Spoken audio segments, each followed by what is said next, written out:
There we are. Welcome in. Welcome in. We do have people already coming in this morning.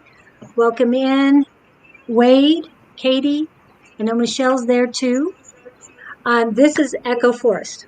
Now, I met Echo Forest at Soul Search, Psychic Fair sort of thing. And usually in Scottsdale. I think I've seen you two places though. Anyway, I went to her, I was drawn into her, and now I can hear the echo. If anybody can help us with this echo, please let me know. I was drawn into her because of her human design mastery. She's very good at it. She works with it. She does sound healing. And you just got certified yoga teacher, is that correct? Yes, I just did my 200-hour yoga teacher training. And she is in India, everyone. Yes. So if we get a little glitches or anything else, hang in there. We'll get back together. But Echo, could you please introduce yourself to the chat? You can see who's on right now. Yes, this is beautiful. Namaste, everybody. So my name is Echo Forest. Like Julie was saying, I am in India right now. I'm in Rishikesh. It's known as the yoga capital of the world. It's very beautiful, very sacred place, right on the banks of the Ganga River. It's really, really sacred river that runs through the town. I am 39 years old. I was from Austin, Texas originally, is where I was born and raised. And I'm a sound healer and also a human design specialist. So I do these things full time back where I live in Sedona, Arizona. I've been there for 3 years, practicing full time. I also teach meditation. I do cacao ceremonies. I do energy clearings. I'm also a Reiki master. So I do a lot of holistic wellness offerings back in Sedona, but I'd say primarily my two big things that I do are sound healing and human design, and they're both kind of my biggest passions. And Wade is asking if did you take dream yoga training? That's a very interesting question, actually. So I was in a 200-hour Hatha Ashtanga Vinyasa training. So basically Hatha and then Ashtanga Vinyasa. But I also added another additional course, which was Yoga Nidra. And Yoga Nidra is known as psychic sleep. So I kind of want to say yes to your question, but I'm not entirely clear on what you're talking about. But if you're talking about Yoga Nidra, then yes. So I did also get certified to teach Yoga Nidra, and because I also hold meditations, and that's been a big part of my practice for many years, adding that to my schedule, which made my schedule just so intense for the 3.5 week training. But it was just incredible. And so that was actually a big highlight for me during the training. And if you would like a reading in the second half of the show on human design, please do your chart ahead of time. Now, where should they go to get their free chart? Okay, so the one I would first recommend is geneticmatrix.com. Okay, hold on a minute. Genetic Matrix. With an X, right? Yes, with an X. That's the program I use personally, but you can also just go into your search engine and type in free human design report, and you can really use any program to generate your free chart. Okay. So hopefully that helps. If you go ahead and do that. Hello, Great Quartz. We have people all over the world coming in. You're in India. Great Quartz is in South Africa. Wow. And Victor just came in. He's from Sweden. Amazing. So we're all over. That's great. Yeah, and so when you do get your chart done, if you can take a picture of it and send it to my email, I'm going to go ahead. Which email do I want to put down? Okay.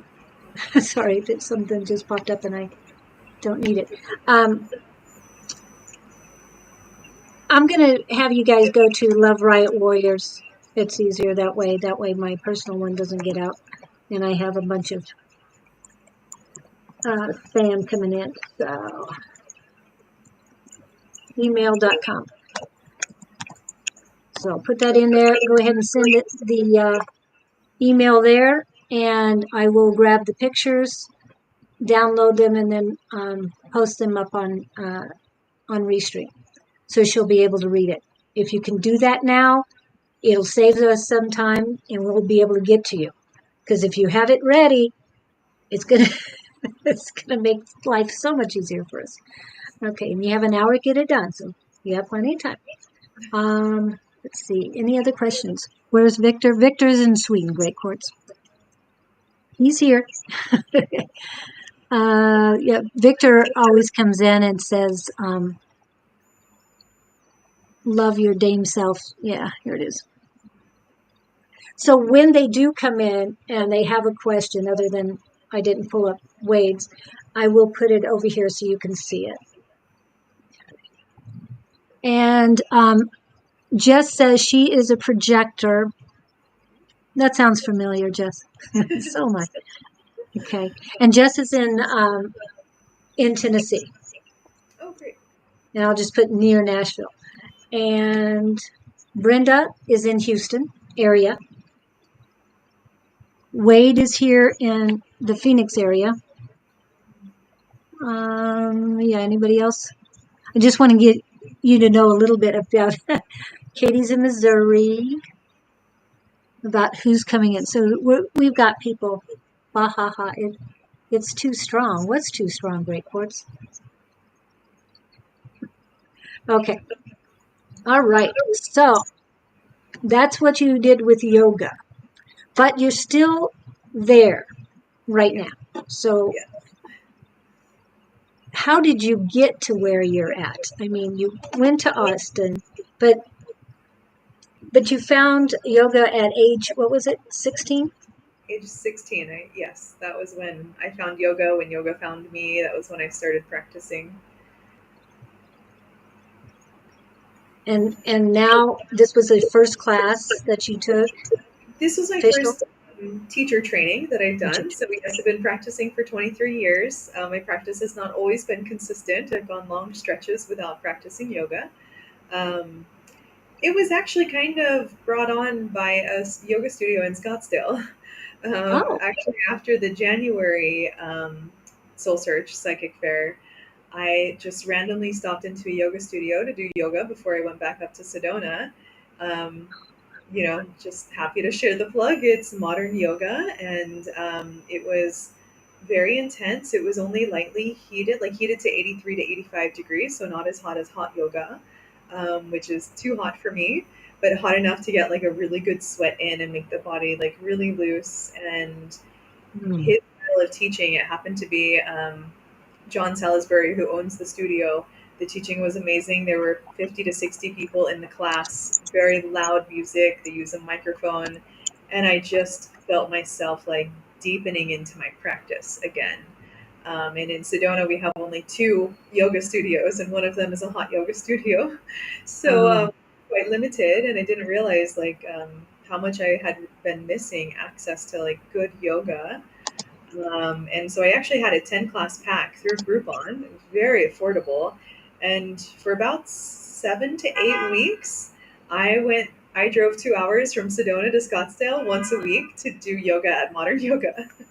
It was that good. And I almost moved to Scottsdale to do a yoga teacher training with that studio. And it was right before busy season in Sedona. And so it just wasn't the right time for me. And I get really busy with my work in Sedona, like during the spring and early summer.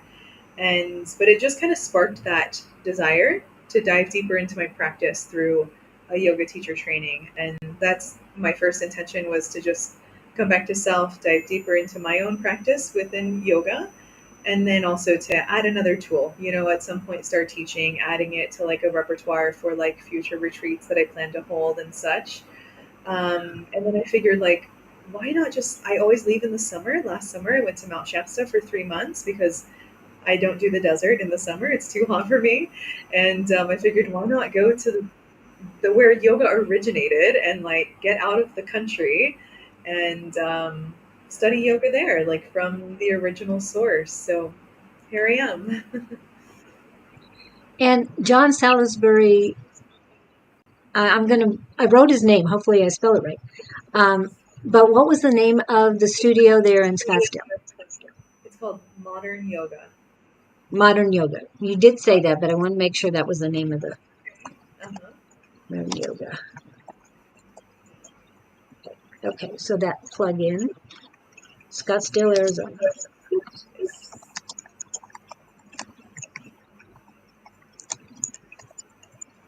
AZ. Okay. I'm putting it in the chat so everybody sees it.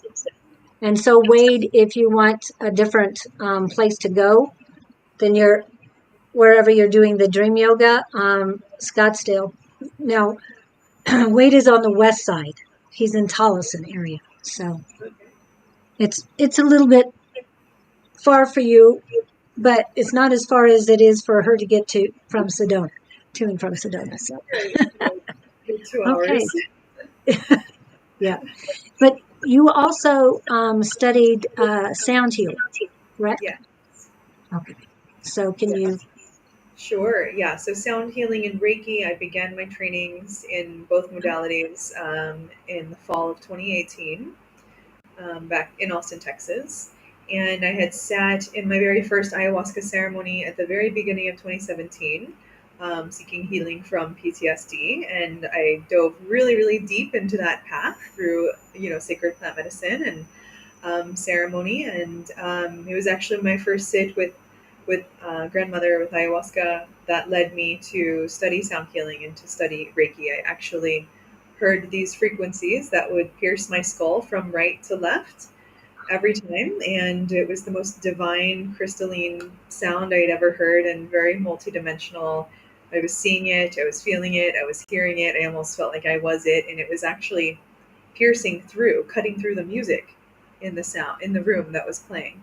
And the next sit, I was sitting for the first year and a half. I sat every 3 months, and the next sit, it was like a range of frequencies, and then it would just expand and become these incredible, like multidimensional sounds that I can't even put words to. And then I sat in my first holographic sound healing session, the same that spring of 2017, and on in a completely sober state, I felt like I was back in an ayahuasca ceremony. I felt different chakras lighting up. I felt energy flowing through my body. I was seeing colors and patterns and visuals. And after that, I was like hooked. And a little over a year later, I ended up training with her same teacher. So my first modality of sound is holographic sound. I have since done another sound healing training as well. Um, and yeah, I the holographic sound is phenomenal. I actually channel. I use vocal toning to channel multidimensional beings called the Hathors, which were pre-Egyptian. They had a heavy influence in creating Egypt. But I work with a lot of different light beings as well, and I channel them through vocal toning alongside the crystal bowls. And I work with holographic sacred geometry to clear and cleanse all of the chakras and reinfuse them with new color. I clear the pranic tube and the aura, and it's a really beautiful experience for most people. It tends to be, I like to call it a journey through the cosmos because it tends to feel like a very deep, cosmic, multidimensional experience for people. And Kevin said, "Oh, sister, you actually are it." I asked him to explain a little bit more on that, but he was saying that he just pulled his chart and that it tells him he is an emotional manifesting generator. And if you're calling her your sister, she is also. Yes, I'm also an emotional manifesting generator, 6-2 profile. Yeah. He means she's legit. Yes, she is. Oh, it's so funny. I read that as lights. Flares. Great. Thank you. I You appreciate are light too. You are that as well. But yeah, and Jess, like I said, is in Tennessee. Kevin is in New York. And yes, Jamie, you are in Utah. So I hope you're doing well, Jamie. I know you've been through a lot. But I'm always thinking of you. And yeah, so oh they're popping in a lot of stuff. Our cosmic origin in Sedona 2 weeks ago. Sounds like a cool. And yeah, they have a lot of questions. They're really popping up. There was one other thing. Oh, this is what Wade said earlier, is that he uses Reiki before he does his dream yoga. So are you a teacher in dream yoga, or how are you connected with dream yoga other than practicing? And do you practice on your own, or do you go to a studio here? All those questions, Kevin, but I mean, Wade, sorry about that. Let's see what the experience of seeing, feeling, and hearing light. You are the light. Ah, yes. And Don is in too. Don Scottsdale. You probably have seen Don. You might not know who Don is, but I know you've seen him. He goes to most of those fairs, and we have our own market. Okay, so we talked yoga and sand healing. So, do you have a studio in Sedona that you practice from? I don't have my own studio. I work at a couple of resorts in Sedona. Okay. And I also work for a private retreat company doing just human design readings at the resorts. I do sound healing, human design readings. I teach meditation. I do energy clearings, cacao ceremonies. But again, primarily human design and sound healing. Although when I go back, it will shift and I'll add some of these modalities that I've learned here. And then I also get pulled into other people's retreats. So I've done a lot of work in women's retreats. Even like I took a group of men out onto the land and we did a whole like experience out on the land at one point. But yeah, I'll either do a sound healing in a retreat setting or a human design workshop, which is really fun in a retreat setting, especially when everyone knows each other. And then in the future, maybe even this winter, I plan to start holding my own retreats around like human design for sure, bringing in sound healing, but essentially kind of understanding your own energy and also bringing in like energy protection tools, energy clearing tools, um, different modalities to just kind of come back to self, understanding your energy, understanding your conditioning, understanding the exchange of energy between yourself and others. Um, so yeah, I don't have my own studio yet, but we'll see what the future holds. Well, if you're doing these retreats and all, it might be better that you continue where you're at. I mean, with the resorts and all, because that way you don't have to be concerned about this brick and mortar Right. space while you're doing other things. Right. And it's, in Sedona, it's a lot. Sedona is very expensive just to even live and Yes. exist in. So I actually have been there for 3 years, and Sedona is a very intense, challenging place to live. Honestly, my experience is that it feels like living in an ayahuasca ceremony 24/7. And when I leave, like I leave consistently, whether that's Flagstaff or the Valley or Cottonwood or whatever, but that's when I get like the integration. But it feels like kind of being slammed headfirst into your inner work. It's just rapid spiritual growth, and I don't really believe that's meant to be for a long time period. So I have been actually feeling into a calling to like close the chapter on Sedona. So I don't have any specific plans yet, but I feel like throughout the rest of my time in India, and I'll be going to Bali for a month after this, more clarity will come, and it might just be time to relocate somewhere else in the US as like my home base. And Don is asking, can you explain human design if you have not yet covered it? I know you Yes. covered it somewhat. We did talk about if you want to do a human design chart, you can do that, Don. And it's geneticmatrix.com.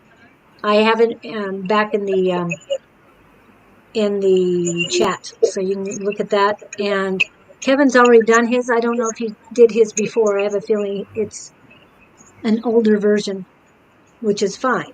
It doesn't usually change. Okay, that's vortex energy. That's making that happen in Sedona. Okay. Yeah, now I know you have explained it, but I know it takes a lot of different, best way I can say it, modalities to come together for the human design. So can you explain that? Yes. So human design is basically a tool that gives you your energetic blueprint. It tells you how your core energies are designed to function and flow and move through this life. It tells you where you're taking in your conditioning, where you take in energy from others and feel it as if it's yours, and tells you things like how you're designed to make your decisions and how you know what's right and wrong for you in any decision based on the wisdom of the body. So human design at its core is an alchemical synergy of tropical astrology, the Chinese I Ching, the Kabbalah tree of life, the Hindu energy centers, and quantum physics. So all of these things synergized together is a unique system and modality that is all about energy, your core energetic wirings, and most of us at any given time are operating from our conditioning.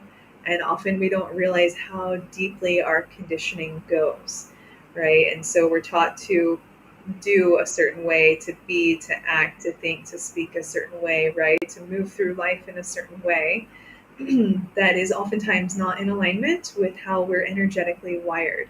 So human design is here to be like a practice. So when you start following it and living in alignment with your design, you see that life starts flowing more smoothly and harmoniously, and we're met with less resistance. And it's a practice that takes time.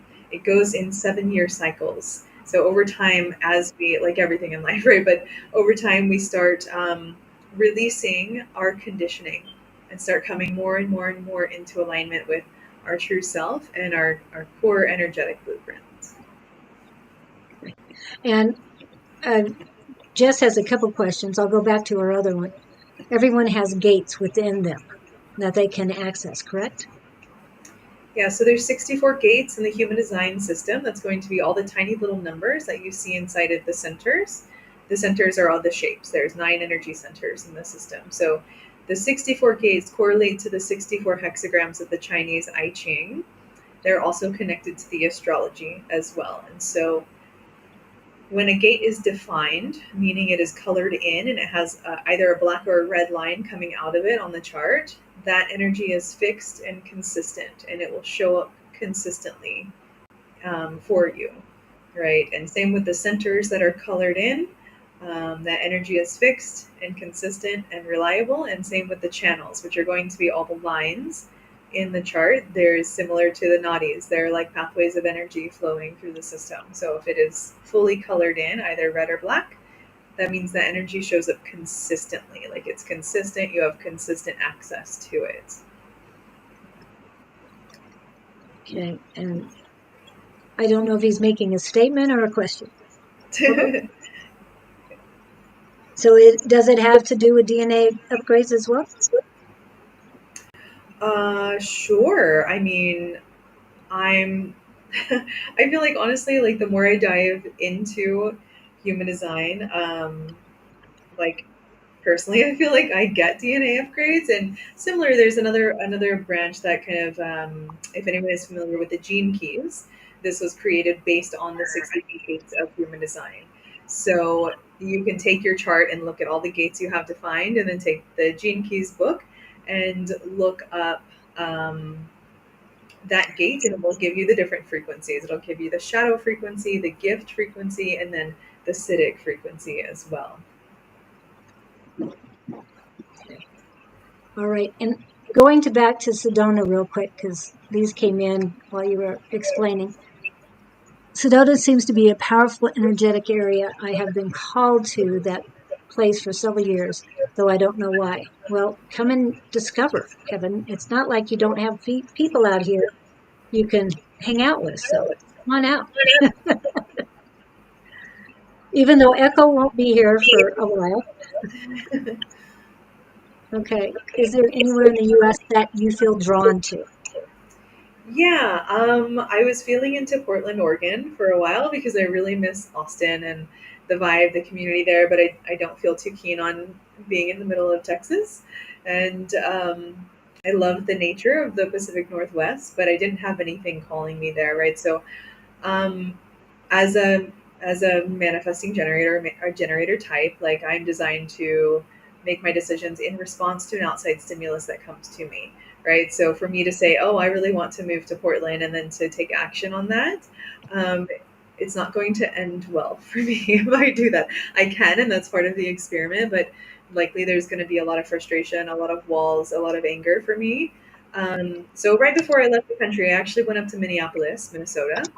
I have a cousin there who got ordained as a priest, and went to go support. My parents went up for it, and I went, and it was my first time to ever spend time in Minneapolis, and I loved it. I loved the vibe, and I was kind of feeling it out as like, like could this be a potential place to move? Because there was something outside of me that actually physically took me there. I'm not sure I could hack the winters, but just like in Sedona, I have to live the summers. So I really like the vibe there. I love like it's so diverse. There's such a like diverse ethnicities there, and the vibe feels like a mix between Austin and Chicago. Um, Years ago, I lived in Chicago after college for a bit, um, but yeah, I don't know. It was interesting to feel into. So Minneapolis is on my radar. I don't have anything further that is like actually pulling me to physically move there. So Okay. And Don says, my son lived in Bali for 6 months and will be headed to Peru next. He is drawn to places which call to him as well. And he would love to eventually take a home base in Washington State. So, and as soon as you said Bali, I thought of his son as well, because I know he'd been there and he really enjoyed it. And compared to the prices in India, I think you'll be very surprised because they're very cheap. He'd uh, show us he's paying like $1 for something and it gets this huge meal. So it was fantastic. beautiful. So, um, let's see. Okay, Don's going to send me his chart, but we're going to do that in the second half of the show. Um, I know you came in a little bit late. There was another question I thought. Oh, have you been to Santa Fe? That was my question for you. Oh, no, but I have wanted to. I've had several clients from Santa Fe. I have a lot of friends who have either lived there, gone through there. I haven't spent a lot of time in New Mexico, but I would be very interested in checking out Santa Fe. And when you were talking about the Northwest, and I thought she needs to be more centralized, but she needs more trees. And Santa Fe popped in my head, so that's why I'm suggesting Santa Fe at least to look at, Yeah. because you don't have to be in the cold all the Hmm. time. I mean, it Yes. might get cold there, but I know driving south to Las Cruces or something else, I mean, it's so much warmer. But Yeah. you're still going to be in the trees and not in the desert directly. So that'll Beautiful. be Yeah. good. Thank you for that. What pops up, I have to explain. Yes. And when we're on here, I feel I'm given permission to. So it's not that I was invading, I was just given that Yes. information. I don't like to do that. So, yeah, all these different places that people are popping up and asking questions. Oh, okay.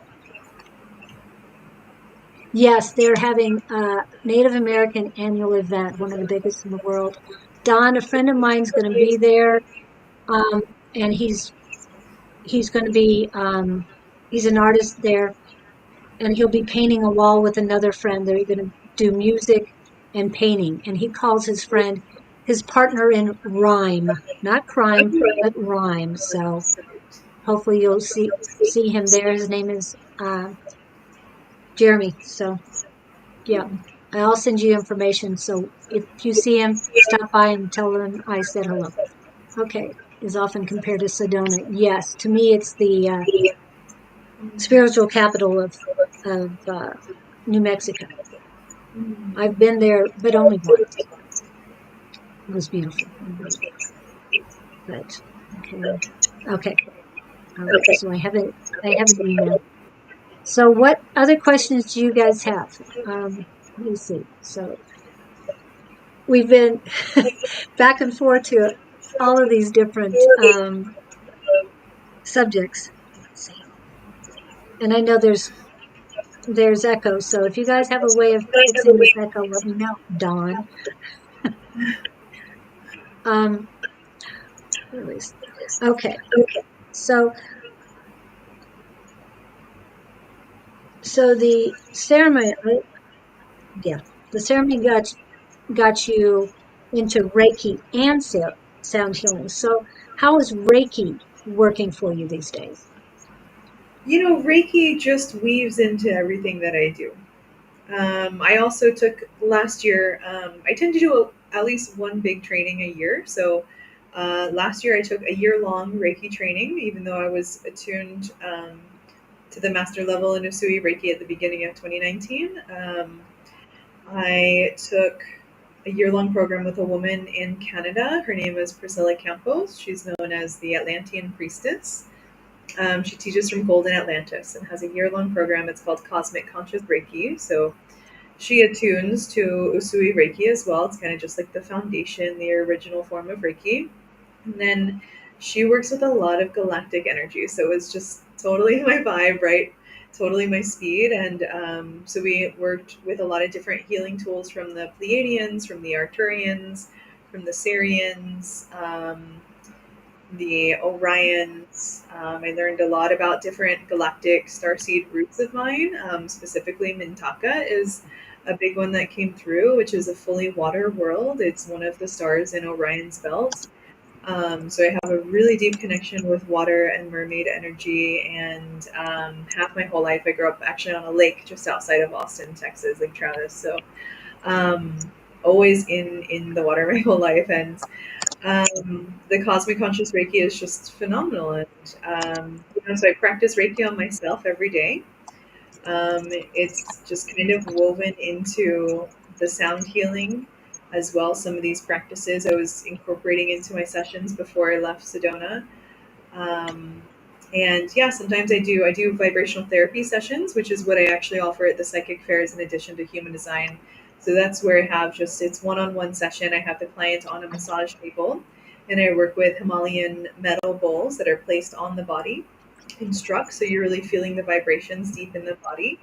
And I do a chakra attunement with the chakra tuning forks and work with a lot of like deep drumming over the body. It's more about how you're really feeling the vibrations. And so when I'm in a one-on-one session like that, I'm incorporating a lot more like consciously using the Reiki tools a lot. In the group sessions, it's still just kind of woven in, but it's a little bit more in the background. Okay. Questions keep popping up. Sorry, wrong one.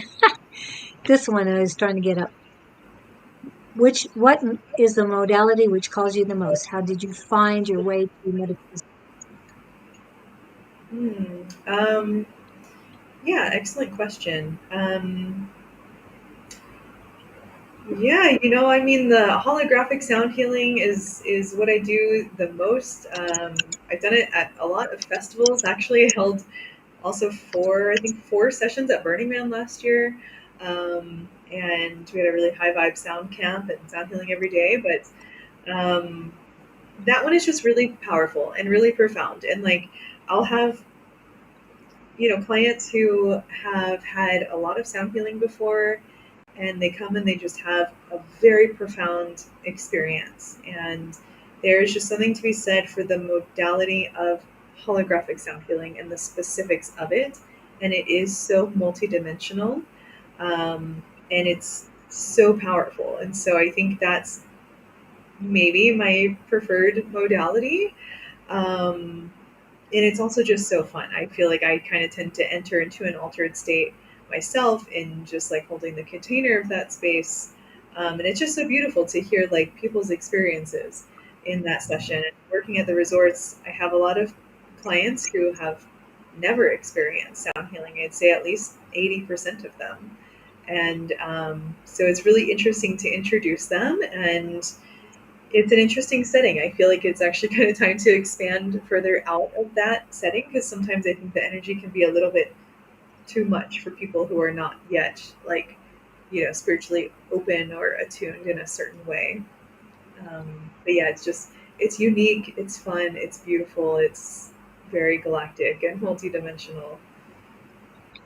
So it's almost like you need something in between for those people. Um, I kind of feel, yeah, like a standard sound bath.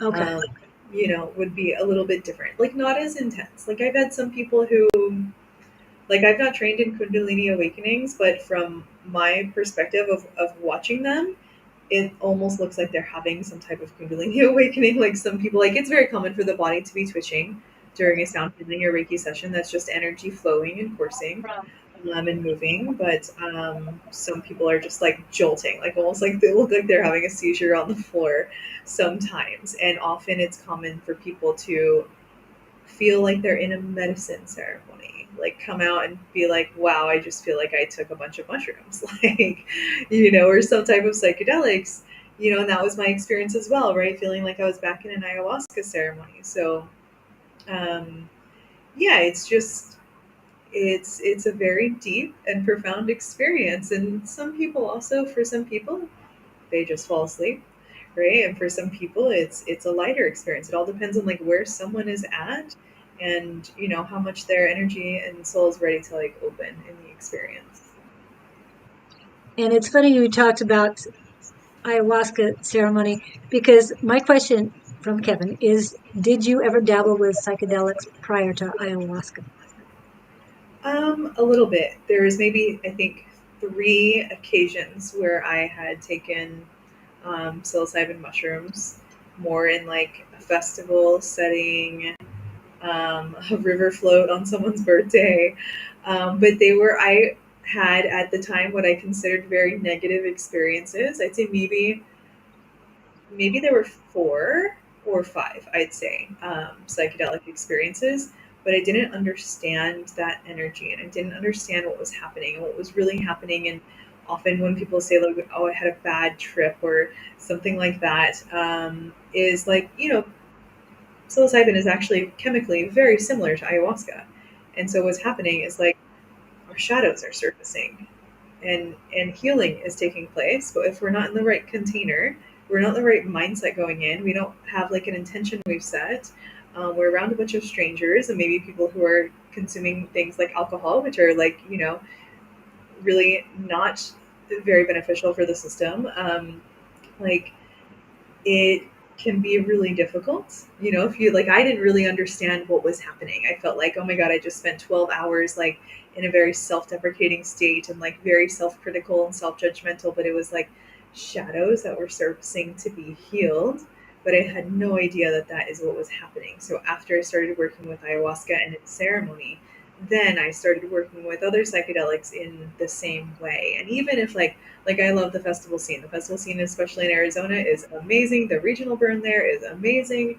And like conscious festivals, right, where there's also yoga and sound healing and ecstatic dance and things like that happening. And I will work with certain like altering substances, but and I might be in more of a, maybe it seems like a party vibe, but like I'll set my intention. And I know, like I've facilitated ceremony for other people as well. I make actually psilocybin chocolates with ceremonial cacao as well. That's been a passion of mine for many years, kind of a thing I do on the side.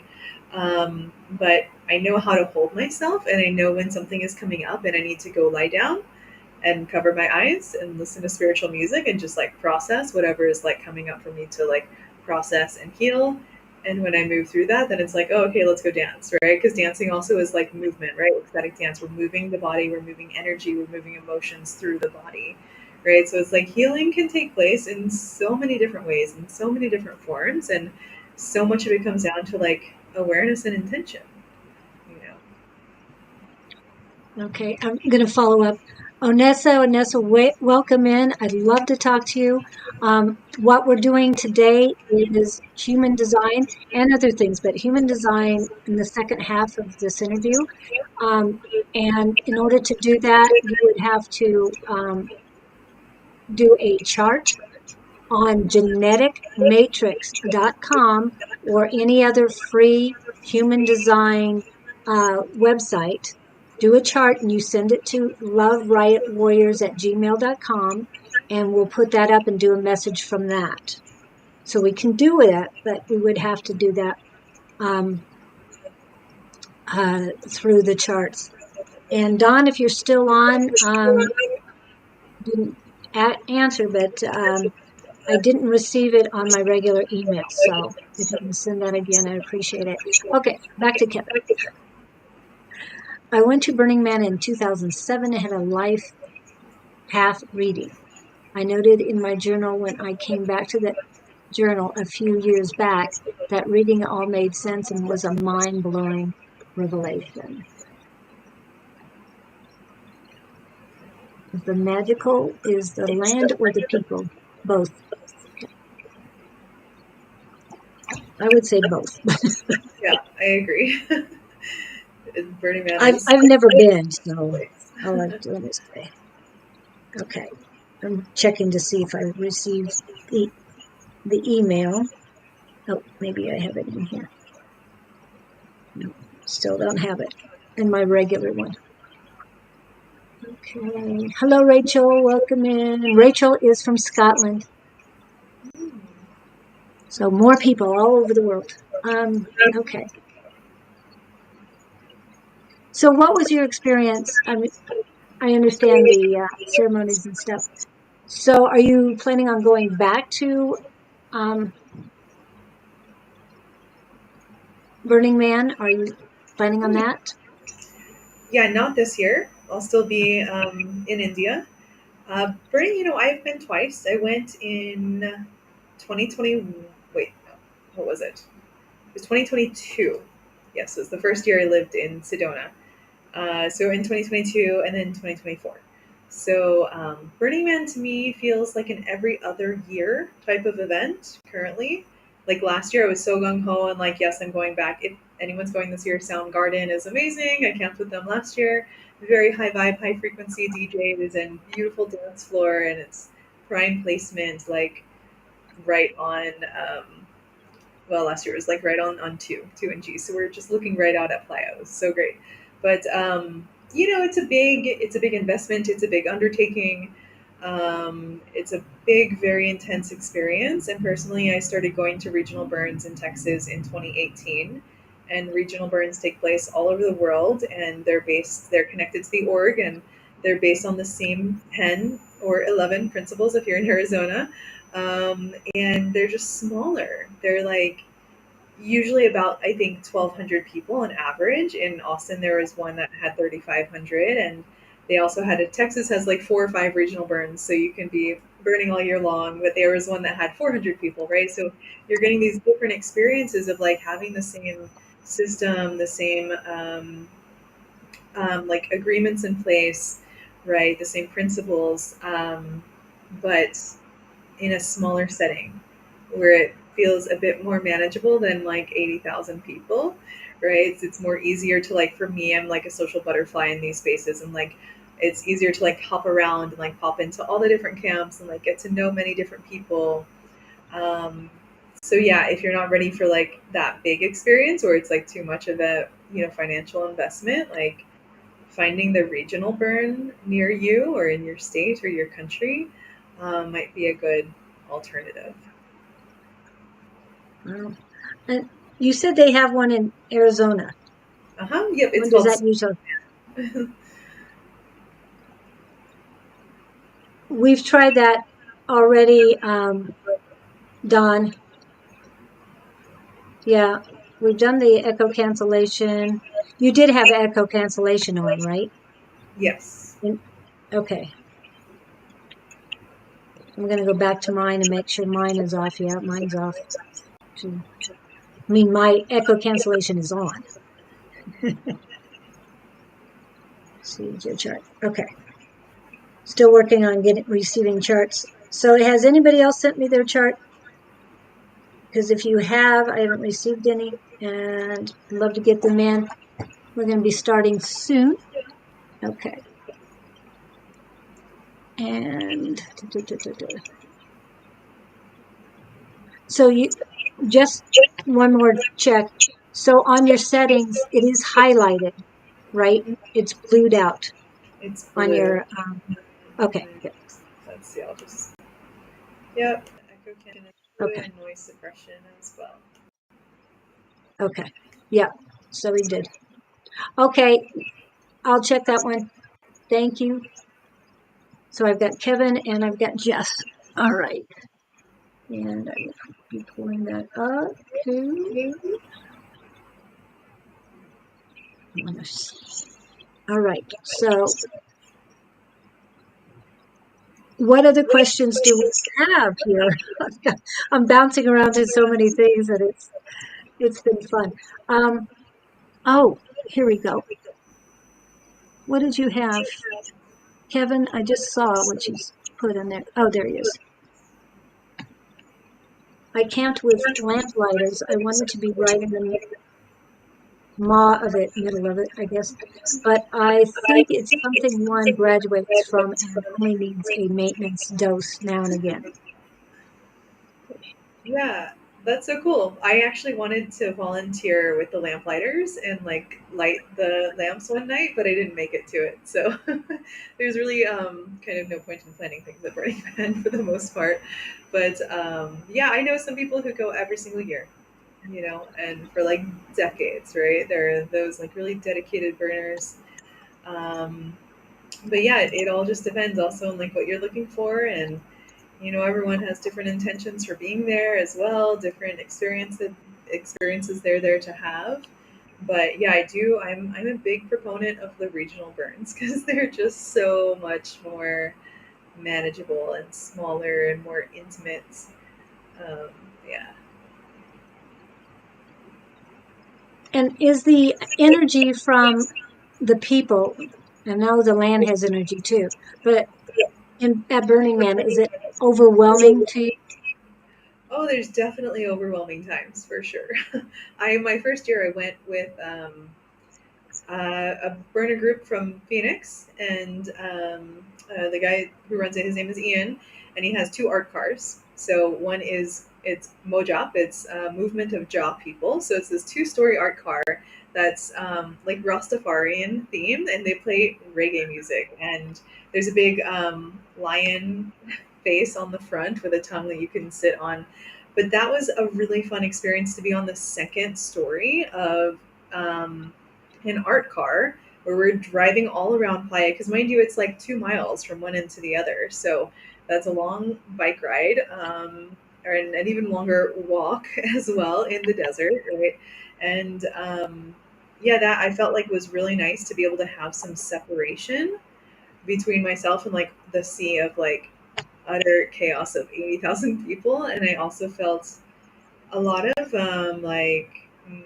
almost like decision, what is the term where you have like option paralysis, right? Where I'd be riding my bike and be like have 10 seconds to decide if I want to stop into a camp here, because also look at the sea of like 80,000 people in front of me and like thousands of other options for like where to go, what to do. Yeah, it can definitely be very overwhelming, but I think for myself, like I already had a good history of going to the regional burns and going to like other types of like conscious festivals. Um, but yeah, I think kind of it's important to know how to take care of yourself in those settings and to have like your basic needs met and to know when enough is enough and to know when to like stop partying and go lay down if you need to. Yeah. I have the chart. Could you guys send it? I know you sent it as a PNG, but it's coming up huge, Jess. And I'm working on saving that. Ah, no, I didn't want that. Okay, let me get back to. Okay. So what other questions we got? Being more intimate. Now, Kevin, have you been to a regional one? If so, what was your experience? General Matrix. Oh, okay. All right. So, yeah. We've just got a few more minutes. However, did you want to talk to him about your experience in India just a little bit more? I have to pull these charts up, so I'm going to need a little bit of time. So whatever you want to talk about as far as that's concerned. Sure. Yeah, so it's my first time coming to India. It was a good 12 and a half hour time difference from Sedona. Um, and yeah, it was my first time actually traveling that far by myself. You know, I came here by myself. I've been here for exactly 7 weeks today. Um, Part of me can't believe I've been here that long, but like also since I arrived, like just even within the first week, I felt like I had been here for a month. Like I've been experiencing a very interesting time distortion. Um, the training itself was very intense. And I will say also, we had this whole conversation before we got on here that India has been very unexpected in many ways, and in many ways, very expected, right? Like, I knew India was going to be just full on.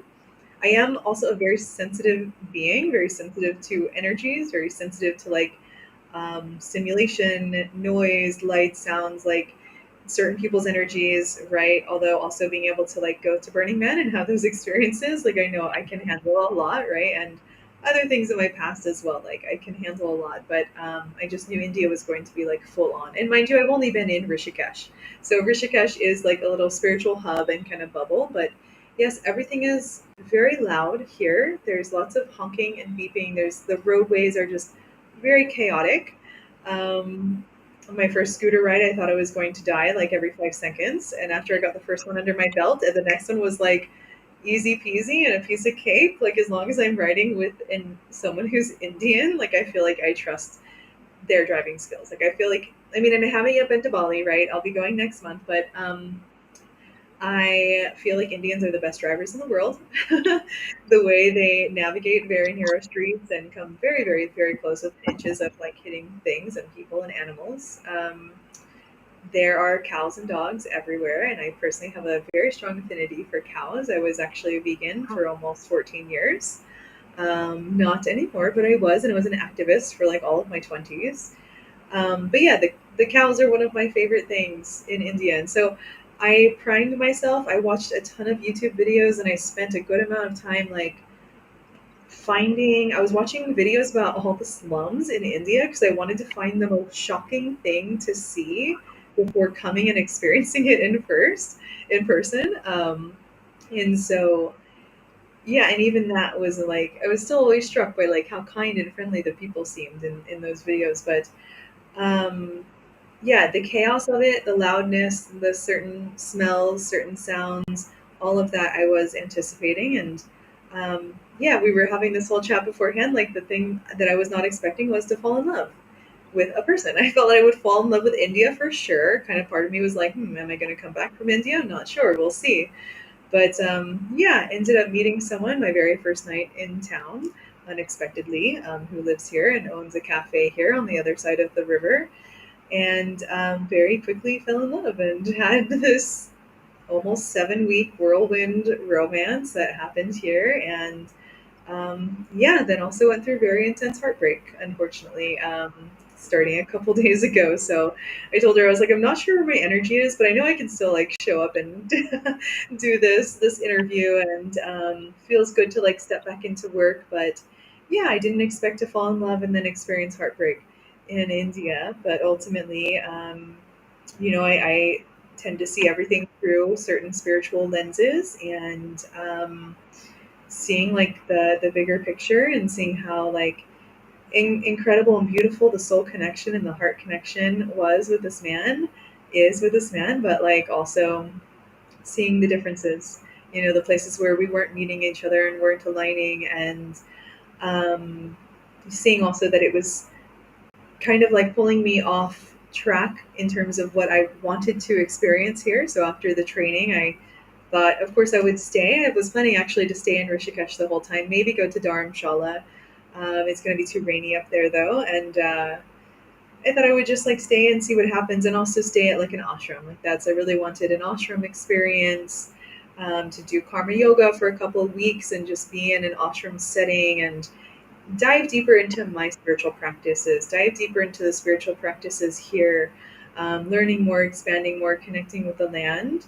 And I've been saying for 7 weeks now, like, I didn't come here for a relationship. Like, this is great, and it's been great love and great companionship and like wonderful, but like, this isn't what I came here for. But at the same time, like, obviously it happens. My soul like led me to him on my very first night in India, and I was looking for a different cafe actually and couldn't find it, and just ended up going right into his. And so it was a very synchronistic, beautiful, like soul led meeting and connection. And yeah, it's been a very intense experience of heartbreak as well. And so it's like with everything, we have to accept the contrast and the duality, right? And that's one thing I'm actually seeing in Rishikesh here is there's a striking duality.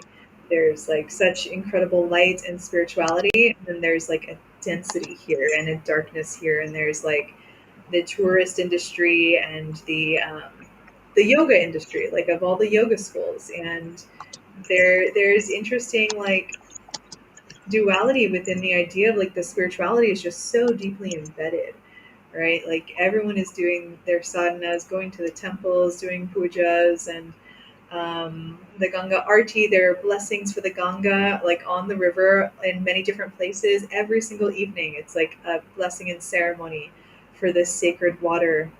And then you get a couple towns further down, and it's like it's known as actually the most polluted river in the world. So it's wild to also see just how dirty the streets are, right? There's cows everywhere.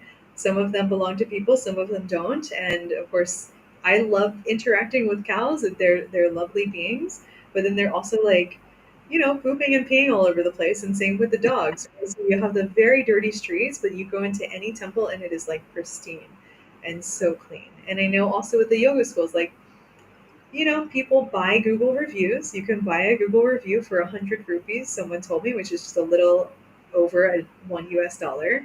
I spent 6 weeks researching yoga schools here. It was so intense before I decided on which one to come to.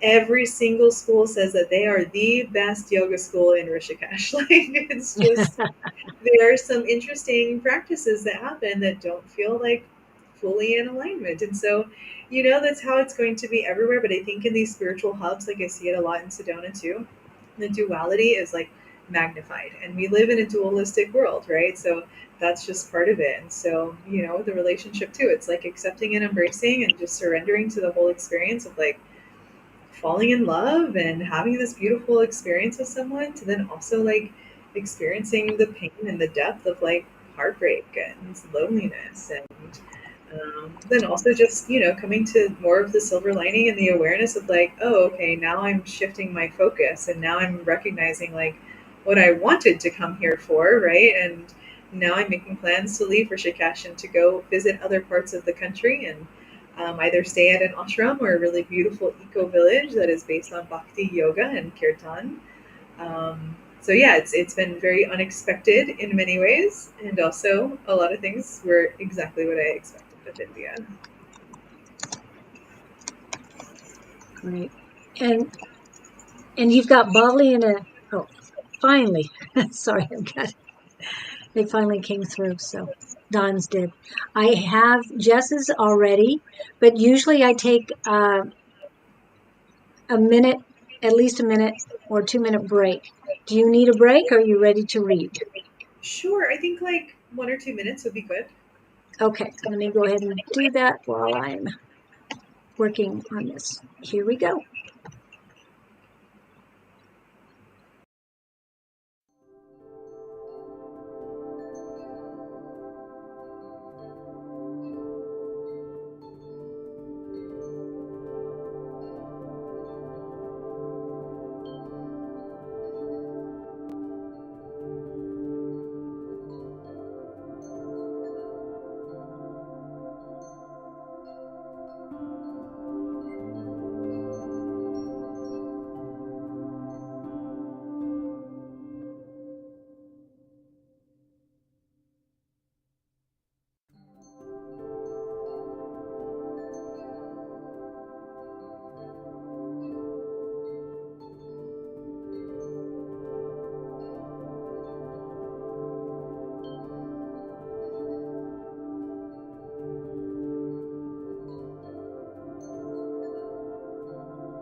Okay.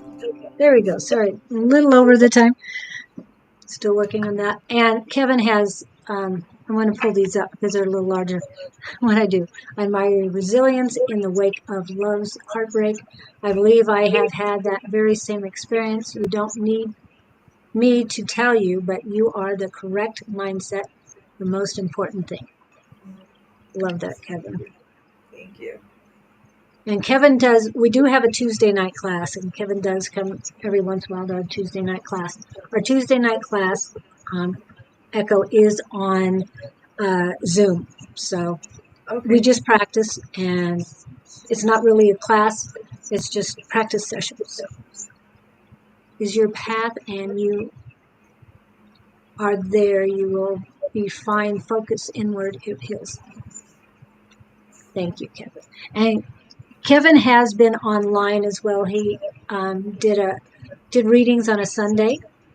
Usually Jess does, but Kevin came in.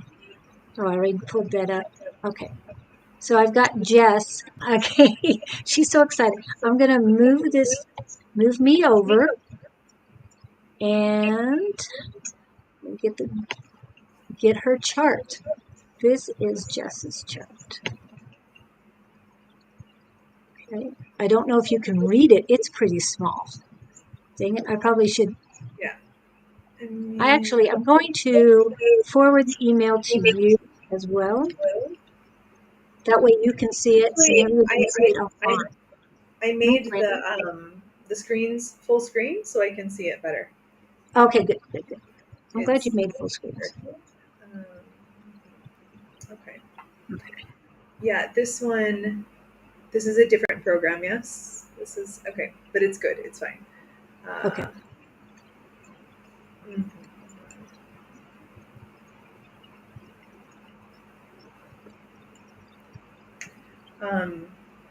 Yeah, so are there any specific questions that you have, Jess? She said she was a projector, so yeah. Along that line. Okay, so yeah, I can share a bit about the projector. So really the top three things you want to focus on when you're starting with human design is going to be type, strategy, and authority. So type describes your aura and the way your aura is designed to function, the way your aura communicates with other people's auras, and it informs your strategy for making your decisions. So the projector is one of 5 auric types. This is the broadest category in human design. So we have the projector, the reflector, the manifester, the manifesting generator, and the pure generator. So any advice moving forward? Okay, great. So the projector makes up 20% of the population. Your aura is probing and penetrating. So your energy field, your aura actually penetrates into the auras of others. It projects into the auras of other people. So you have this unique gift to be able to see things about others and to know things about others without them having told you, right? Just this ability to know things, to see people's like strengths and weaknesses, maybe to see if someone is like, not with an aligned partner, or like maybe they look like they're headed down like the wrong path or a negative path. Things like this, it can be very easy for the projector to give unsolicited advice because you can see something that someone else might be blind to in their own life, right? And it can be really easy also to fall in love with people's potential. So the most important thing is that you need to be invited to share those insights with people. So your where it says strategy, wait for the invitation down towards the bottom there. Your strategy is how you're designed to move through life. It's part of your decision-making process. So you need to receive usually a formal invitation, and there will be a form of recognition. So receiving recognition is built into your aura. Like you're designed to have a need for recognition, right? So it's actually really important for you to surround yourself with people who really see you and see the real you, because it can be very easy for the projector to act from their conditioning in order to receive that recognition from others. And recognizing and acknowledging yourself is also very important. But when it comes to waiting for the invitation as well, you need to be invited to share your insights with someone. And so there will be recognition there as well. Like someone will come to you and say like, "Hey Jess, I really value your insights and your perspective, and can I get some advice from you on something I'm going through?" You've been acknowledged and recognized, and then you have received an invitation to share your insights and share your advice with someone. So in this way, you're actually designed to be a guide for others. You're not really designed for like typical or normal work. Um, you don't have a defined sacral center, which is that second square up from the bottom. So only the generator types, which make up 70% of the population, have that. Oh, cool, great. I'm glad it's sounding accurate for you. Only the generator types have that defined sacral center. So we are designed to have like access to sustainable workforce energy and life force energy. Right? You don't have that, so you need a lot more rest built into your life, into your days, into your weeks, your months, your years, and time where you're just like in play or like having fun, right? So often the invitations for a projector will come when you're not working. It will come when you're having fun, um, and doing something that is more like play. So waiting for the invitation when you're it really applies to four major areas in life as well in terms of making your decisions. So this is going to be love, relationships, location where you're living, and career. And so you will receive a formal invitation. So someone might come to you and say like, hey Jess, like I see you're so knowledgeable in XYZ field, and this is a kind of a perfect example. It's can I interview you on my podcast, right? Or it will be like, wow, we see how hard you've worked at your job. We want you to come interview at our company. And maybe that company is in another state, right? So you go and interview, you get the job, it feels really aligned for you, and that prompts you to move to another state, right? And then a series of events unfolds that's like really in alignment for you, right? Because you've made the decision in alignment with your strategy and ideally your authority as well. So, a little bit about your inner authority, where it says emotional solar plexus. That triangle on the far right side on the bottom, it's colored in, well, ideally, typically it would be brown, like if we're going on the standard colors of human design. So, but it's that triangle as you're looking at the chart on the far right side. It's pointing to the left. And so 50% of us are defined here. We are considered emotional beings. 50% of the population are not defined. Those are considered truly, human design terms calls them non-emotional beings, but they're really the emotional empaths. So because you're defined here, you have, this is where most of our emotions are generated. So you have your emotions are generated from within you, and you have an emotional wave. So your moods, your feelings, your emotions, they go up and they go down, and they go up and they go down, and that is normal and natural for you. A big part of the medicine here is to allow and embrace anywhere you're at on the emotional wave. I'm also emotional. I have 5 gates defined. You have only 3 gates defined there. So trust me, I'm a very emotional being, and I'm going through it right now too. So, but we have very big and dramatic emotions usually, but it operates on a wave. So if you ever like have the time and the inkling to like keep a notepad on you, and write down every time your mood or your feelings or your emotions change and put a little timestamp on it. If you do that for like an entire month, you're going to see a very clear pattern of up and down. You don't have to know where the feelings came from, why they're there, what they mean. You just have to surrender to it, allow yourself to feel it, and you'll notice like, the low end is going to be like melancholy, sadness, fear, grief. The high end is when you're just like feeling on top of the world, joyful, excited, exuberant. For me, like if I wake up just feeling down and moody and melancholic, I know within like 1 to 3 days, I'm back on top of the world again. And so an important thing is like, don't make major decisions when you're in the high end of your wave or the low end of your wave. You want to essentially, the key for emotional authority, is there's no truth in the now for the emotional authority. So you're not designed to make spontaneous decisions. Um, Maybe you jump into something because you're so excited about it, and then it turns out to be like a terrible idea, right? Like I used to consider myself such a spontaneous person, but I was constantly jumping into things that were like not aligned for me. And there was a lot of like chaos and havoc in my life. And, but the longer you wait with any decision, you want to wait at least overnight. Um, and especially for those four major areas, right, where you've received an invitation, but you're waiting for emotional clarity.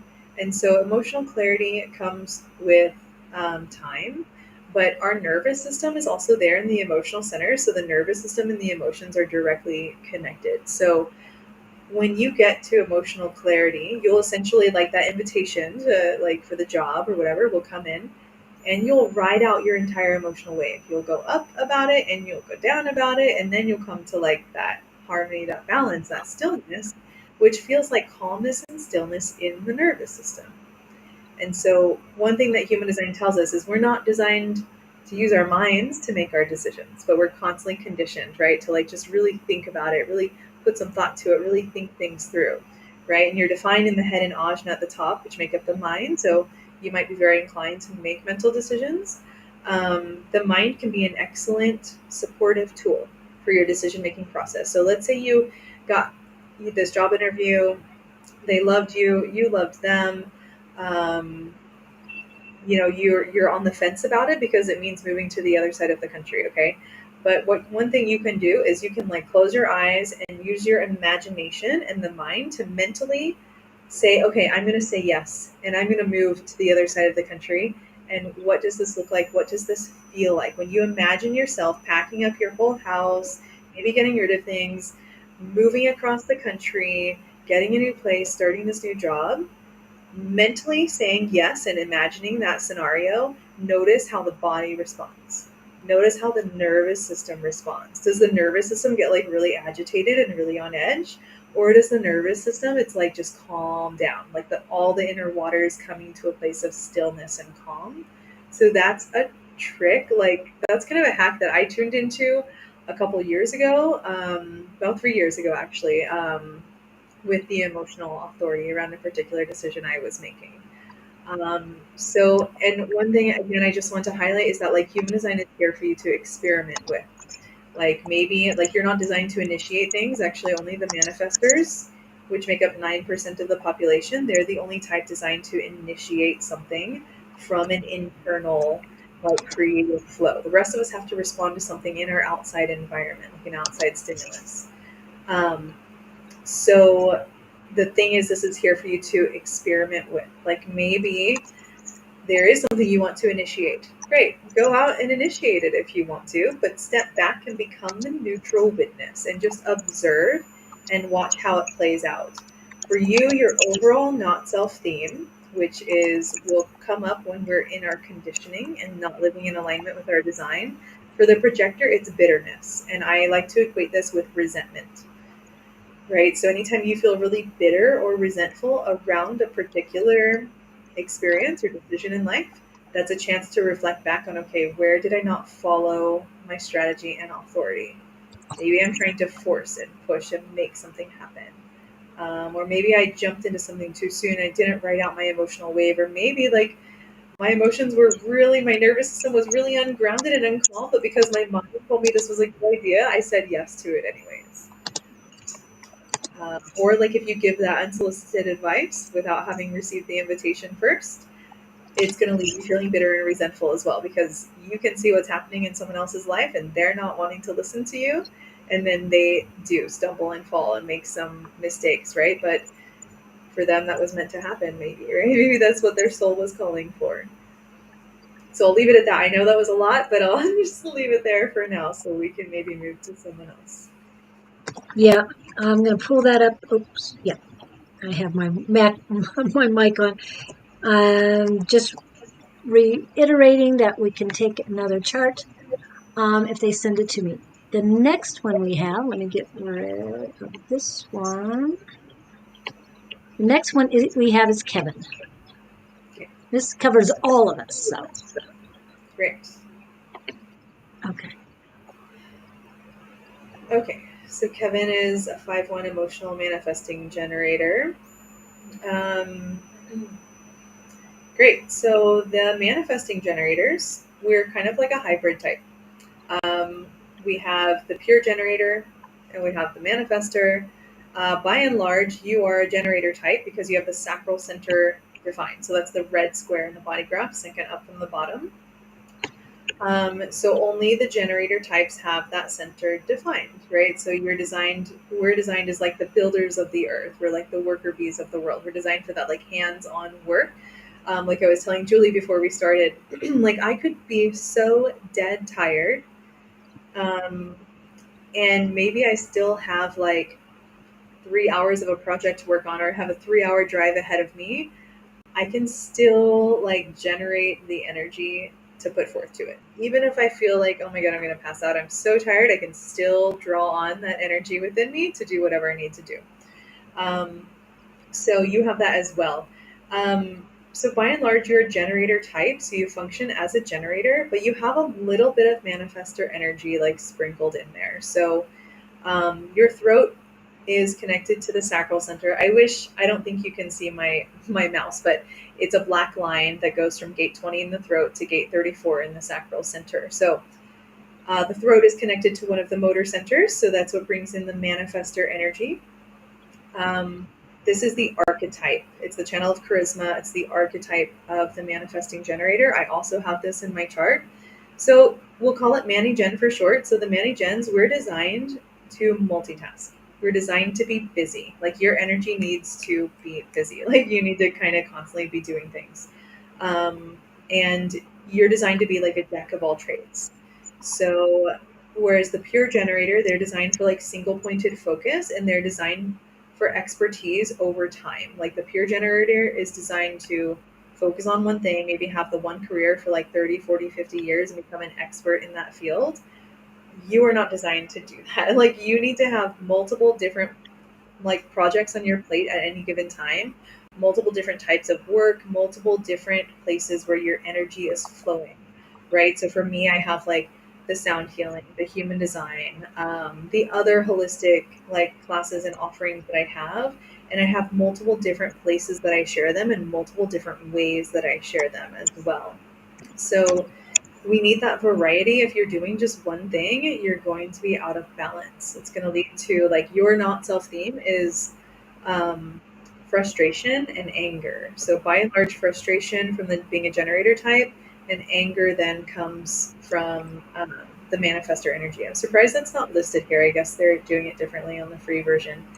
So anytime you feel frustration or anger around something, that's a sign that somewhere you're not living in alignment with your design. Um, so, as a manifesting generator, your aura is big and it's open and enveloping. So, there's this openness to your energy. It's probably very easy for you to go out and just like meet people, right? Like for me, within the first week, I'd met so many people. Like I just go to a cafe and I just like someone starts talking to me, right? And I just like make friends very easily. So it's also kind of your aura envelops people. It's almost like an energetic hug, kind of. And there's a quality to the aura that is magnetic. So your strategy is wait to respond. I'm surprised that's also not listed here in the information in your chart, but your strategy is wait to respond and inform before taking action. So first of all, you're designed to respond to a stimulus in your outside environment. So kind of like when I was talking earlier about not moving to Portland because that was just an inner desire of mine and nothing outside me was pulling me there. Um, you have an internal creative flow from that manifestor energy, but it's important not to take action from that place.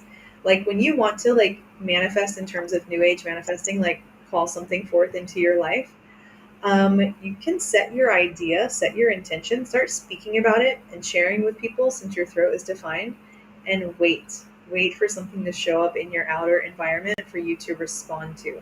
So, this is a bit different than the projector waiting for the invitation. For you, it's a broader category. This could be a friend saying to you, like, hey, have you thought of starting a podcast? Like, I think that'd be great for you, right? If that was aligned with your authority, then that's the time to start your podcast. Or someone says like, hey, have you considered like someone said to me like, have you considered doing your yoga teacher training in India? Like I did that, and that was something for me to respond to be like, oh, huh, let me consider India. Um, So you also have emotional authority. You're defined in the solar plexus, that brown triangle on the far right. So you're also not designed for spontaneous decisions. And this emotional authority is a challenging one. It's said that we can only reach 80% clarity with the emotional authority. So it's something to just experiment with, get to know your emotional wave, get to know the highs and lows and what that pattern looks like for you. Tuning into, again, like how the nervous system feels around any particular decision. But this is also a little more complex for the generator types because you have the sacral center defined. The sacral is like the gut of the body, and it responds in the now moment to yes and no questions. So, first of all, you're designed for yes and no questions, even like when getting to know someone. Um, in the sacral center responds with guttural sounds. So, it's uh huh for yes and for no. Or it could be closed up like mm-hmm.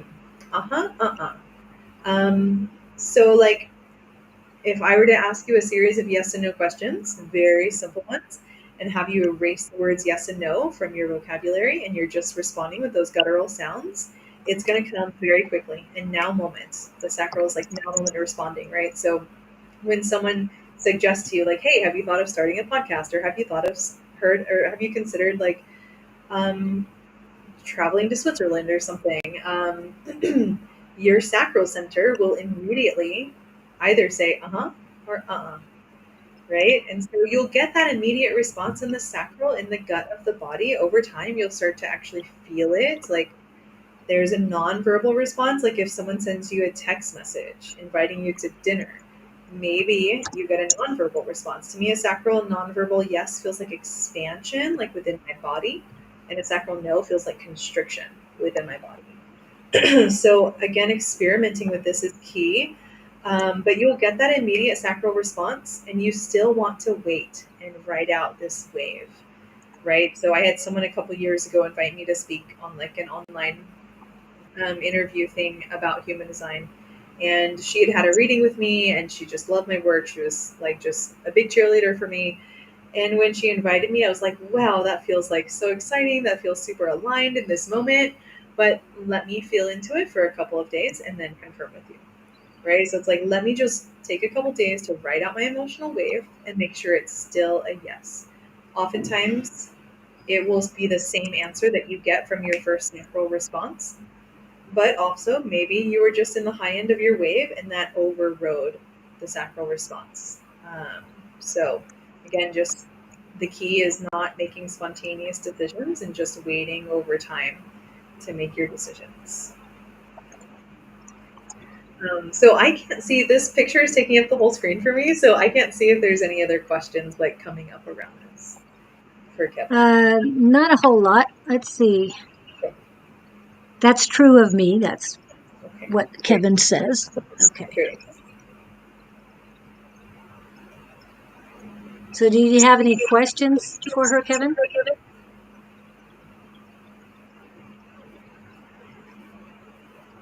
Oh, One thing I could okay. also recommend for people is like go online. Okay, perfect, great. Like go online and look up your auric type. Look up podcasts. Look up YouTube channels. Books, maybe if that's your preferred method. Of course, you still want to make sure it's like a reputable source, but the more you pull from different sources, there's so many podcasts out there. I love one called That Projector Life. It's made by a projector for projectors. She's not making new episodes anymore, but I love the way she describes the system, and it's very insightful. But just learn more about your auric type, right? Like, for Jess, the projector, for Kevin, the manifesting generator, learn more about how your energy, your aura is designed to function, right? And then you can also look up the strategy. Go online and look up Manny-Gen strategy, right? Strategy is the same for each type. And then look up the emotional authority, or if you have a different type of authority, look that up. So starting there and just pulling from multiple sources is going to really expand your awareness. Okay. Question at this point. Oops. Not the one I wanted to pull up, but okay, there it is. And I pulled up one I think is Dawn's. I hope it is. I hope I'm not just taking another of, oh, I might have. Hold on, let me see what I've got. Oh, I'll so pull that up. website you have listed, there's no S. It's actually genetic matrix. Oh, yeah, I didn't mean to put the S in there. I corrected it online, so sorry about that. Okay. So it's genetic matrix. And Jess did put that as well. I was on there trying to do my free chart, and I've got a mess. They don't like the name of the city, and they think I should be in Louisville, but no. You can probably just go to the state and still click the arrow and choose a different state. Well, I tried to do it, Arrow. It won't let me get into it. It's very strange. This is the second You can try. genetic matrix I pulled up. You can just type in Google or wherever your search engine is, like for human design chart, free human design chart. Yeah. Yeah. I'm almost positive I brought up the wrong one for Dawn. Yeah, I did. I gotta find another one.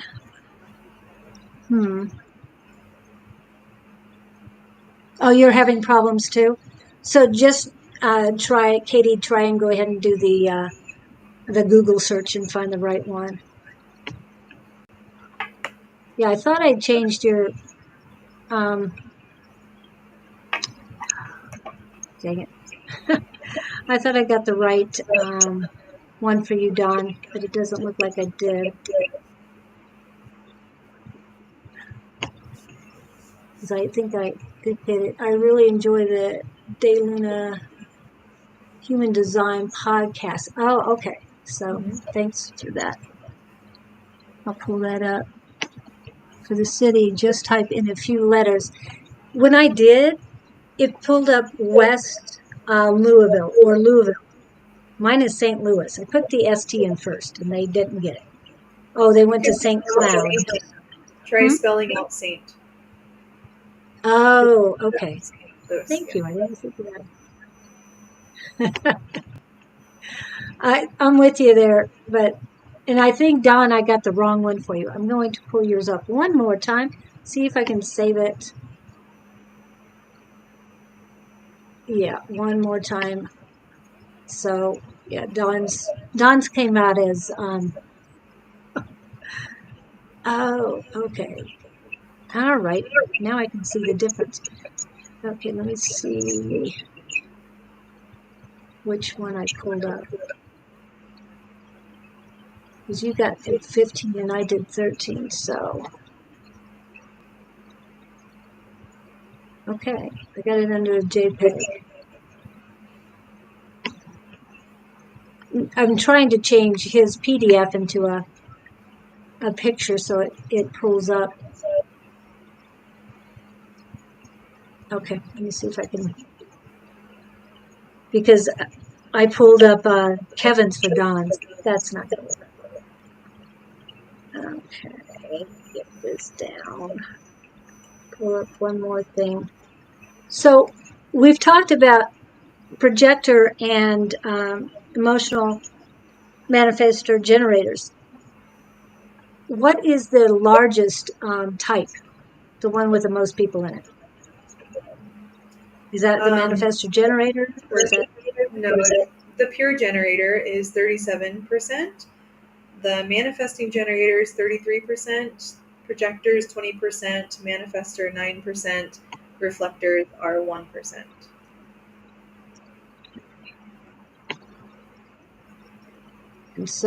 And the reflector, what is so special about the reflectors?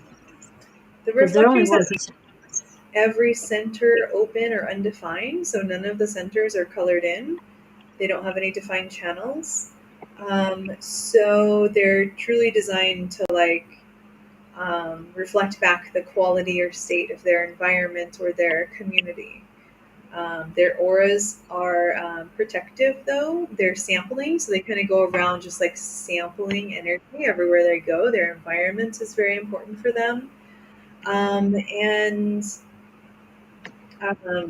yeah, but they have this protection mechanism, whereas like so they're so open, but they're not going to be like taken down by the energy around them. Whereas with the projector aura is actually very absorbing. So with a projector aura, you're actually designed to absorb a lot more energy around you. Even if you were a very defined projector, you could be defined in like eight eight of the centers, right? Everything but the sacral, as a projector, and you would still absorb a lot of energy from others because that's just how the aura functions. Okay. I did take a picture, but now I've got to. Thank you for that, Harley. Sorry, trying to get this. Get you one more chart, and that's Dawn's chart. Share. Um, And I just, email. how much more time do we have? We have a 24 minutes. Oh, okay, it's 2 hours. Yeah. Okay. Are you okay with that? Yes, it's okay. It's after 10 o'clock for me, so it's late. Right. Sorry that it's so late. Because you're what, 12 and a half hours, or was Yeah, it well, longer than that? it's 10:06 p.m. right now here. Oh, okay. And a half hours. Yeah. So we just have a half hour. I hope that's not going to keep you too long. We'll do the one more chart. Okay. Okay. And yeah, I'm just going to go send it. Okay. Now I'll have to pull it up on my email. No, thank you, Jess. I'm grateful. Oh, I love this question. There you go. This is from Harley. Mhm. Yeah, so the incarnation cross is essentially, it's kind of like your purpose in this life. And I'm a little hesitant to even use that word because we like to glamorize, like, what is my purpose in life, and over like sensationalize it, I think. But it is the way your energy is here to have an impact in the world. So we have 192 different incarnation crosses and up to four variations of each one. So there's a lot of incarnation crosses. What I would recommend is you look at your incarnation cross, whatever it says it is, and type it in exactly in a search engine. And you'll come across like different sources to read about what it means. It's going to take your top four gates. So as you're looking at the chart, there's often like called two columns of numbers on both sides of the body graph. You've got the black numbers on the right and the red numbers on the left. This lists all of your gate activations. So every number in black, the first number is the gate. The decimal is the line. So there's 6 lines in every gate. We're getting a little complex now. There's 6 lines in every gate, which dictates how that gate shows up for you.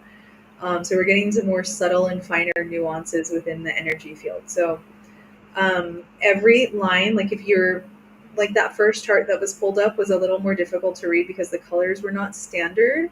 People are shifting things and creating their own charts within their own programs that are using different colors from the original source. So typically every gate that has a black line coming out of it, you find that gate listed on the right side in the black squares. These are your conscious energies. They're energies that you're consciously aware of, things you know about yourself.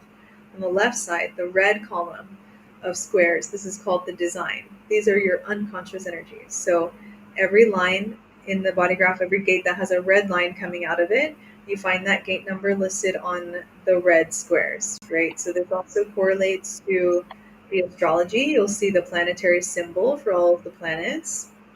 Um, so this is takes the location of the planets based on the time you were born. That imprinted you with your conscious energies on the personality side. Exactly 3 months or 88 days prior to your birth was when you were imprinted with your unconscious energies on the design, so the red squares. Um, that is when it is believed that the soul enters the body by many different belief systems. So that imprinted you with your unconscious energies. So at the very top, you have the sun and then the earth sign. Your sun sign, your conscious sun sign, especially, brings in close to 70% of your imprint. But when we look at the top four, we look at the conscious sun over the conscious earth, and then the unconscious sun over the unconscious earth. It's those four gates that make up your incarnation cross. So it's always going to, when you, if your chart lists the numbers next to it, um, for example, mine is the lifting across a duality, the first version. There's four versions of that one. So for me, it looks like 20 over 34, and then 30 over 41, I believe. Um, yeah, I need to double check my chart, but it's essentially the channel of kids. It's actually no, it's 3940, I think. Um, so I'm gonna check that to be accurate. Um, but it has to be listed in that exact order, and then that gives you your incarnation cross. So, for example, for myself, it's okay. Yeah. So I got it wrong. Mine is 20 over 34 and then 37 over 40. It's the channel of charisma over the channel of community for myself. So, what this means is for me, I'm here to create change in the community or the tribe. And I'm here to basically see a different way of doing things and offer that up to the community and say, hey, we could be doing things this way. But then my responsibility is to step back and just watch and witness and see if the tribe or the community chooses to implement those things. Right. I'm also here to kind of like get the ball rolling on things and like be able to like kind of not initiate like a manifester, but like to get things happening, get things done within the community. So I've always been very driven by community. I actually really have spent a lot of time, especially in my late 20s, early 30s, being very interested in intentional community. I actually lived in Costa Rica for 2.5 years and got to see a lot of different eco villages and intentional communities there, as well as in Austin. Um, so having that connection with community, then having the channel of charisma as part of my incarnation cross, like I'm here to see that, and I'm here also to like do this back and forth dance of like finding my place in the tribe and also looking for like my community where I feel most at home, where I feel like I fit in most, seeking my part in the whole. And when I first learned about my incarnation cross, I thought like, no way, is that my destiny, my purpose? Like that can't be. And like it sounds so basic type of thing. And then after a couple months, I was like reflecting on my travels and journey in Costa Rica. I was very nomadic. I backpacked around the country the first year I was there, um, and lived in like so many different places. But I realized like, whoa, like that is how my energy has has an impact. Like I'll stay with different people. I did a lot of volunteer work. And yeah, I will just see like, oh wow, there's a more efficient way of doing something, and like let me offer this up. um, it happens a lot in the workplace, especially working like back of house in a spa at a resort. There's always things that I'm just like, well, this is so inefficient, like let's do things differently, let's have a better system for this. So it's just naturally your incarnation cross is going to happen whether you're aware of it or not. But the more you live in alignment with your design, the more your incarnation cross just kind of blossoms and blooms through you. And I've been working on this and working on this, and nothing is coming up. And of all people, I wanted you to read Don, because I don't think he's had his done. Actually, I'm going to forward this to you. Can you pull up your email on, it'd probably be the best way. Nobody will be able to see it, but at least you'll get an, understand. Okay. Let me forward his email to you so that you get it directly from him. Okay. Move forward.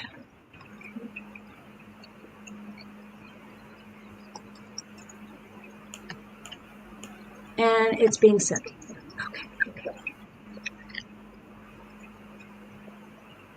When in doubt, go direct, right? It's easier that way. Okay, thank you for your explanation. Yeah, I saw the JPEG, but it didn't work for me. So, because how large it is, it's compressing it. Phoenix, but I don't know what that means.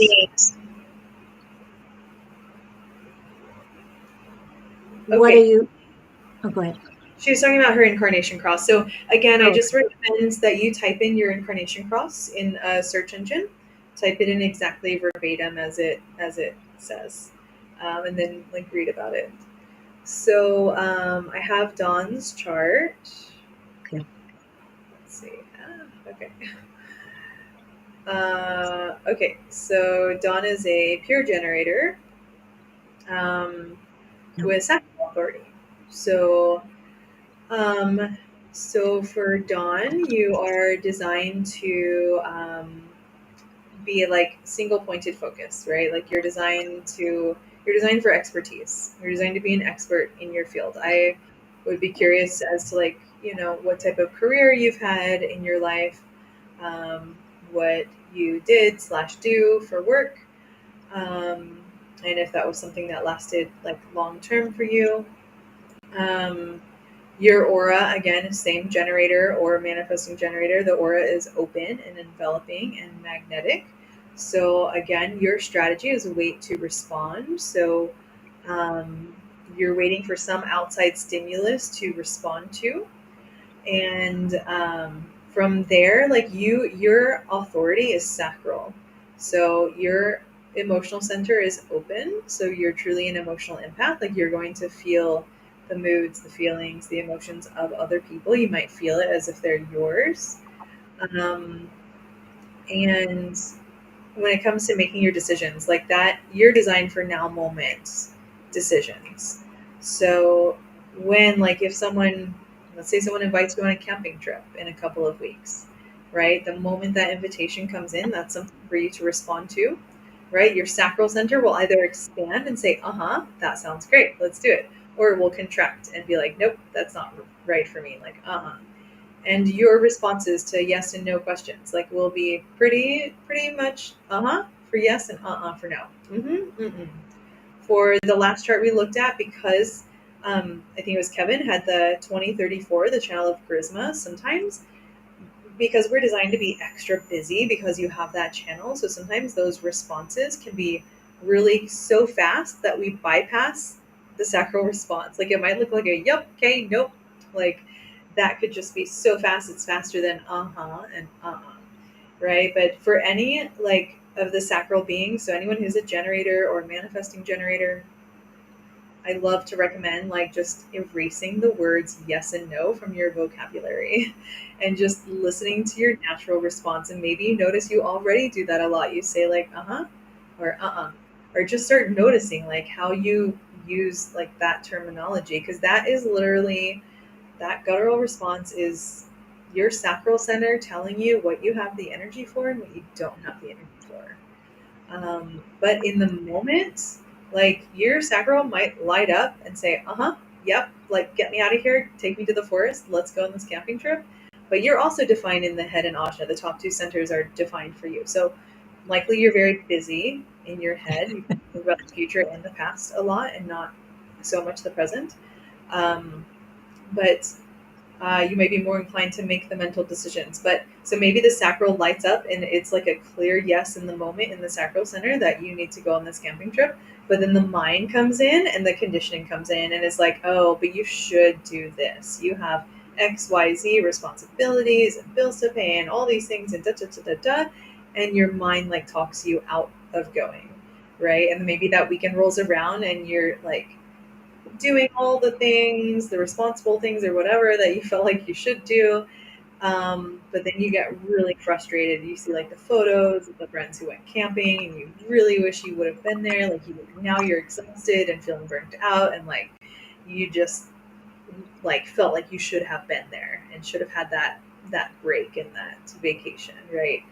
Um, so yeah, just starting to get to know your sacral response. You can have anyone put you down and ask you a series of yes and no questions. Like I go through a series of really easy yes and no questions in my readings with generator types. Things like, and I tell them like, erase the words yes and no. Only use for yes and for no, right? So things like, is your name Dawn?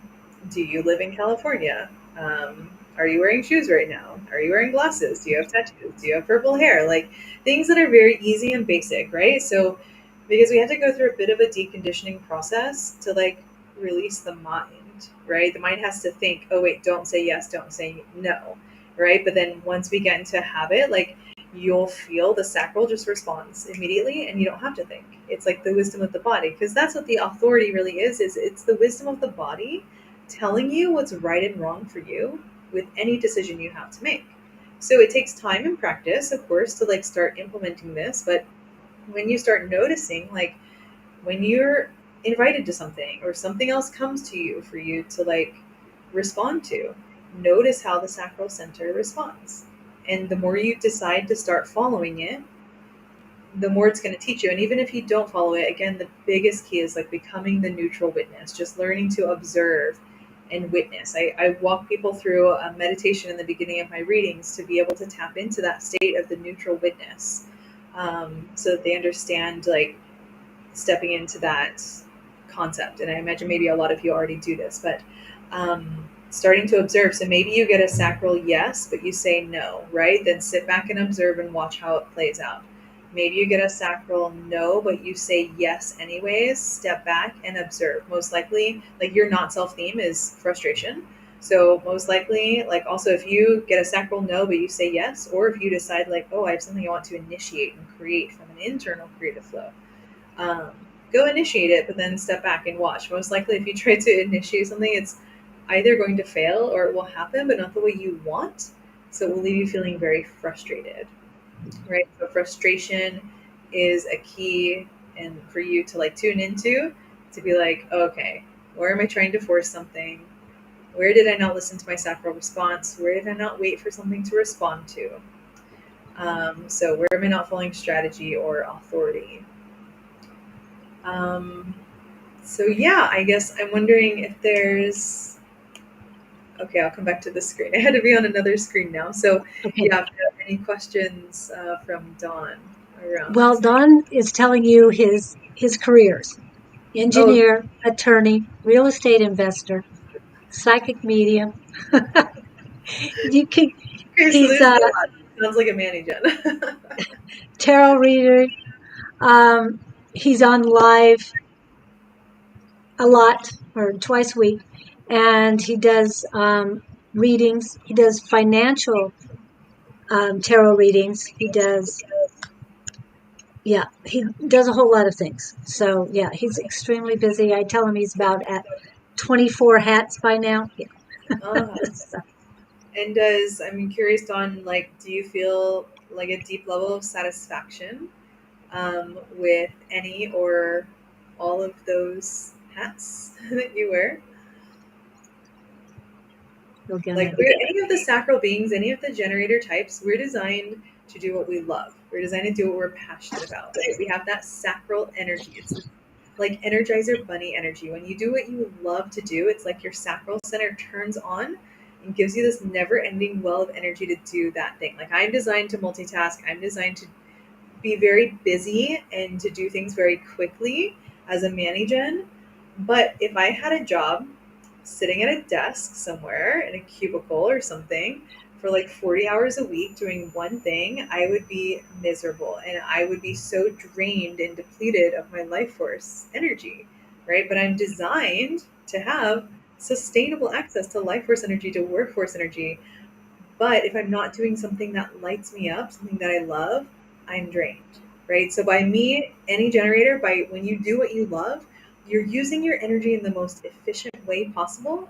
And from that place, that's how you're designed to best support the collective. It's like you following what you love, what lights you up, what you're passionate about. Mm. Okay, so your passion is mediumship and writing. Never completely satisfied, though, always wanting something more. Okay. Could be like other yeah. aspects of the chart or just soul contracts and such. Um, and you're taking on 4 more projects than you can do at any given time.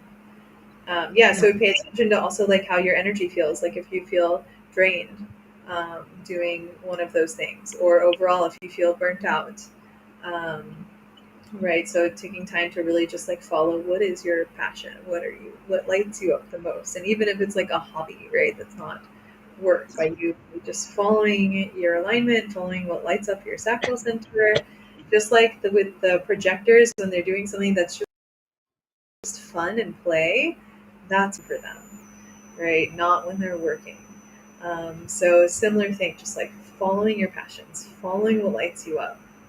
That will lead to like the right things coming to you for you to respond to.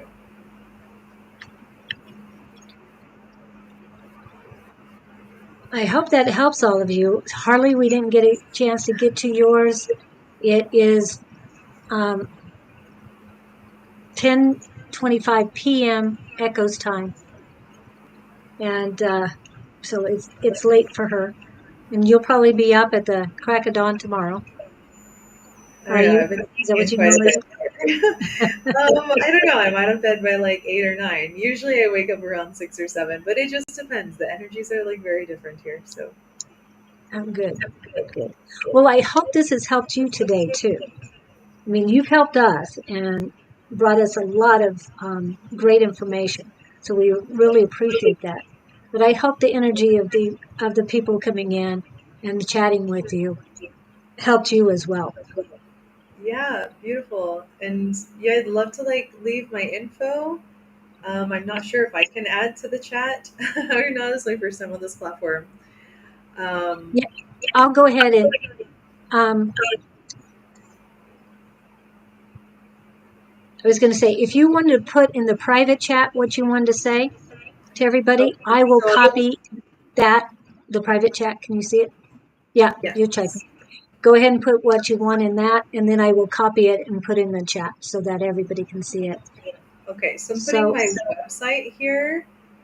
So I am also, I go through a season of like not working for a couple months over the summer after things are really busy in the spring in Sedona, but I am slowly moving into getting back to work. So I will be available soon for like online readings. So I do hour-long readings on human design, so I do them via Zoom when I'm at a distance. The Zoom call is recorded, and then I also, for any private reading, I do a typed detailed report. It's about 12 to 14 pages on average, so it will go over a lot of information. And I really teach people, like we tapped into it a bit today, but I teach people how to decode the body graph, how to understand the language and the terminology of human design, how to take this information and then research further on your own. So you can contact me there through the website. I have several different offerings, and I will have my next online program coming up in October. And it is a program for moms to teach moms how to understand their children through the lens of human design and raise them in alignment with their design and instill the aspects and energies of their design in them. Um, and it's mostly, I also do family readings, which will include the dads too, but I'm passionate about women's circles and working with women. So that's why this focus is currently for moms. But yeah, I do, my private readings are 150 for a reading. And for anyone like here on this call, I'd be happy to offer that at 125, a little discount. But feel free to reach out to me if that is of interest to you. You can also find me, let's see, Instagram is, everything is basically Echo Forest Love. So Instagram is Echo Forest Love. I do have a YouTube channel, also Echo Forest Love. It's not very updated, at least since I left the States. But yeah, if anyone wants to reach out, feel free. I have quite a bit that I have shared on Instagram, just about human design and sound healing. do you have any dates for your mother's workshop? The dates are not set, but it's going to be for 4 weeks in October. And So also basically, all via Zoom. 4 weeks. What? I'm sorry. It'll be online via Zoom, Okay. so people can tune in from anywhere. And then they also get like the same, like a copy of the body graph, the personalized report that's about like 12 to 14 pages for like themselves, for the moms, and for each of your children. Um, and so this one will be a little bit differently. What I'm planning to do is have kind of like the lectures and slideshows pre-recorded, and then the live calls. They're an hour and a half each. The live calls are will be just like mostly Q&A to go over like that week's lesson. Oh, wow. It sounds pretty good. I know Yes. Jess has a few children, Oh, beautiful. three, I think, two or three. I get my numbers mixed up sometimes. Um, but thank you so much, Echo, for coming in. And this is Echo Force, everyone. I know I haven't said it enough, but on the description, I do have um, I think I have your email address and your website address too. So most of the people on know that I keep all the information in the description. If I need to add to it, I will add to the description when I post it in YouTube. And there is a new channel for me. It is Communication and Connections. So I do have that on YouTube.